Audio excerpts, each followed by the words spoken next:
आपल्या परिसरातील राजकीय, क्राईम व सामाजिक अपडेट जाणून घेण्यासाठी पाहत रहा स्टार वन न्यूज वर्तमान। विटेकरांना परिवहनाची मोठी भेट, 5 नव्या एसटी बसेस सेवेत। आमदार सुहास बाबर यांच्या हस्ते लोकार्पण संपन्न झाला।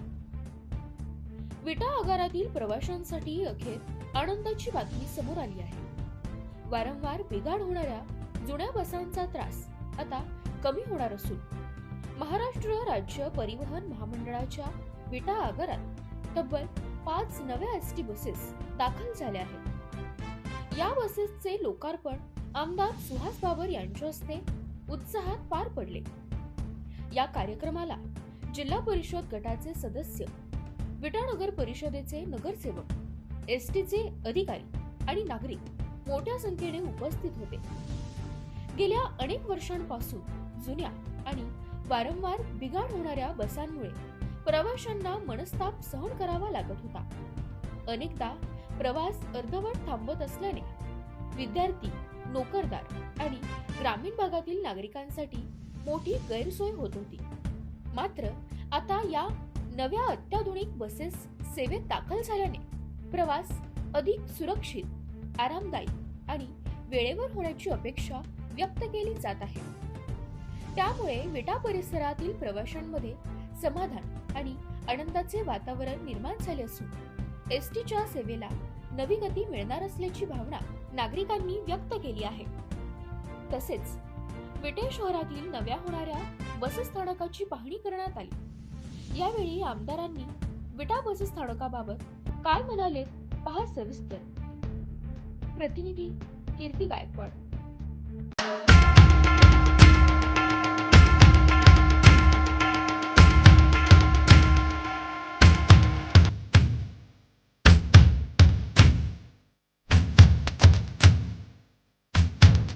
विटा एस टी स्टँडवरती नवीन आलेल्या 5 बसेसचा उद्घाटन कार्यक्रम होता।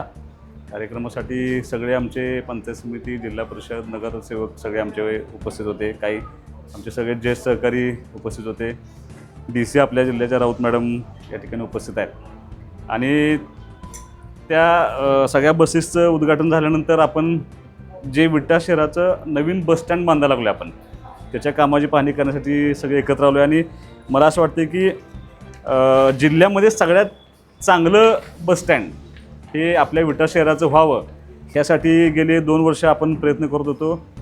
आपले तत्कालीन मुख्यमंत्री आदरणीय एकनाथ शिंदे साहेबांनी ह्या प्रिमायसेसचं भूमिपूजन केलं होतं।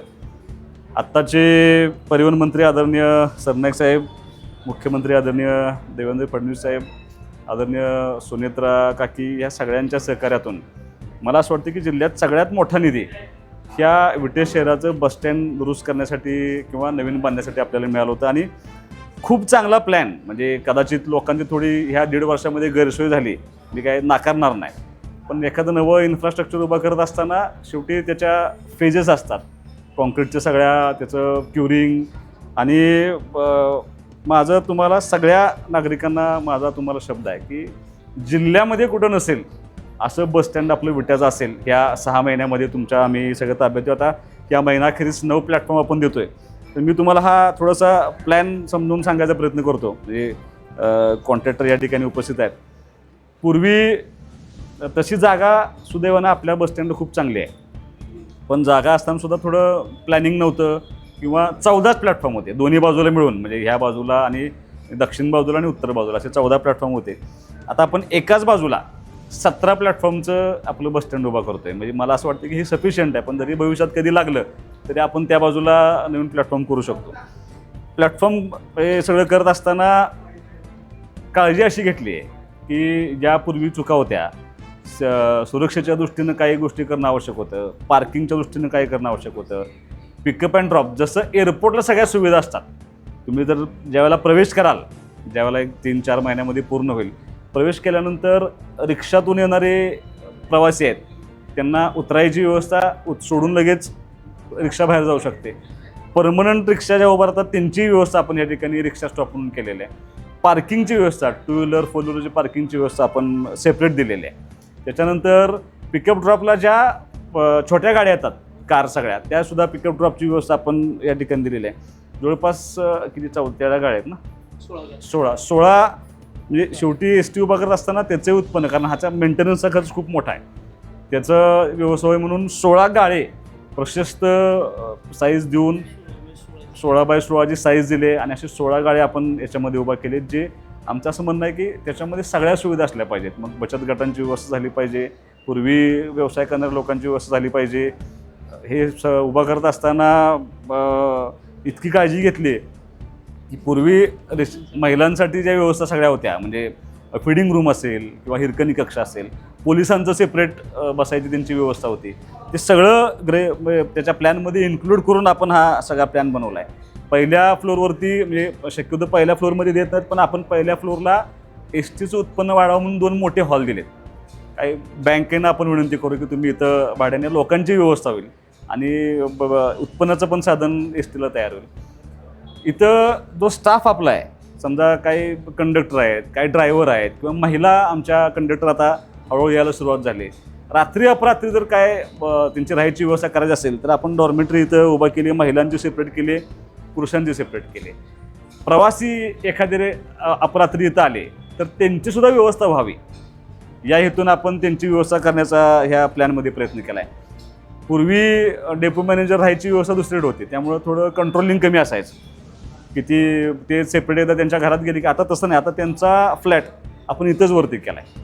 ऑफिसेस काही आपण पहिल्या फ्लोअरला घेतले जेणेकरून कंट्रोलिंग करत असताना एस टी स्टँडवरती सेफ राहिलं पाहिजे, सगळ्या गोष्टी व्यवस्थित झाल्या पाहिजेत म्हणून आपण त्यांची व्यवस्था या ठिकाणी करतो आहे. जिल्ह्यातलं पहिलं बस स्टँड असेल की जे 100% काँक्रिटीकरण आहे. तुम्ही जर बघितलं तर स्टँडच्या बाहेरचा एरिया, स्टँडच्या सगळ्या आतला एरिया, अगदी वर्कशॉप्स आहेत आपण, म्हणजे ज्या दर 2 वर्षानंतर खड्डे पडले, घाण झाली, पाणी साठलं, चिखल झाला, ही तक्रार तुम्हाला परत कधी ऐकायला मिळू नये अशा हेतून म्हणजे अगदी आपण M40चं कॉन्क्रीट वापरले, जे हायवेला वापरतात तसं कॉन्क्रीट आपण जवळपास 1 फुटाचं कॉन्क्रीट वापरून आपण सगळं कॉन्क्रीटीकरण करतोय.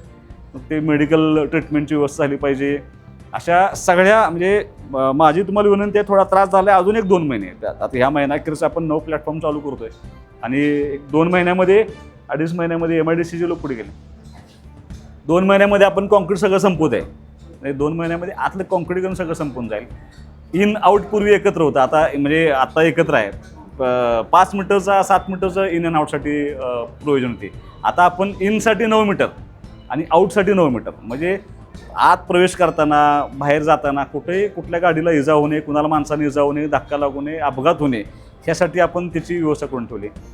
दत्त मंदिराचं त्याला इतका सुंदर प्लॅटफॉर्म केला आहे, मंदिरात जाणाऱ्या माणसाचा आणि बसचा दोघांना एकमेकाचा कुठं अडथळा होऊ नये, त्याचा प्लॅटफॉर्म आपण सेपरेट करतोय. म्हणजे एअरपोर्टला ज्या सुविधा असतात तशा सुविधा देण्याचा प्रामाणिक प्रयत्न आपण ह्या एस टीच्या माध्यमातून, ह्या बसस्टँडच्या माध्यमातून करतोय. तुम्हाला माझा शब्द आहे की 6 महिन्यामध्ये तुम्हाला जिल्ह्यात नाही असं एस टी स्टँड तुम्हाला बघायला मिळेल.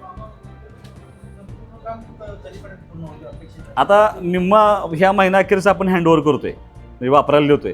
जवळपास 9 प्लॅटफॉर्म आपण वापरायला देतोय. कॉन्क्रीटीकरण 2 महिन्यात सगळं संपून जाईल. ह्याच्यावरचं कन्स्ट्रक्शन, कारण त्याचा क्युरिंग पिरियड असतो म्हणून, तो क्युरिंग पिरियड संपला 5-6 महिन्यामध्ये सगळं पूर्ण करून तुम्हाला 100% त्याचा ताब्यात देऊन टाका. अशा बातम्या पाहण्यासाठी आमच्या चॅनेलला लाईक, शेअर, सबस्क्राईब करा.